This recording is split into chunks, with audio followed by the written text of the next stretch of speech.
May person of interest na ang mga otoridad sa nangyaring pang-ambush kay Barobo Mayor Ronito Martizano. Batay sa inisyal na report, dati umanong tauhan ng alkalde ang isa sa tatlong gunmen na lokal sa munisipalidad. Personal o may kaugnayan sa politika ang tinitingnang motibo sa pananambang.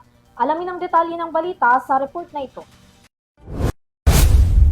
Stable na ang kondisyon at nagpapagaling na ngayon si Barobo Surigao del Sur Mayor Ronito Martizano at security escort nito na si Kevin Mark Claridad matapos ang tinamo nitong mga sugat ng tambangan at paulanan ng bala ang sinasakyan nila kahapon February 3, 4:10 PM ng hapon sa kahabaan ng Barangay Dughan.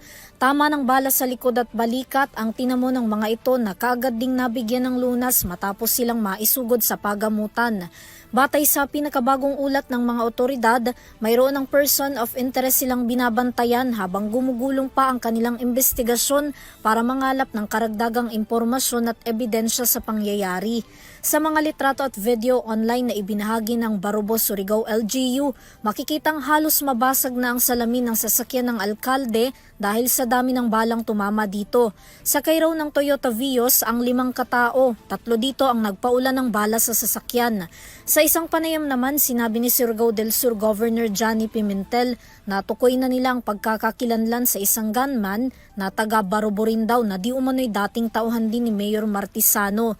Sa kabila nito, wala pang opisyal na pahayag ang mga otoridad na nag-iimbestiga sa pangyayari kung ano ang motibo sa pananambang sa alkalde na kasalukuyan pa nilang inaalam, ngunit posible raw na ito'y personal o tungkol sa politika.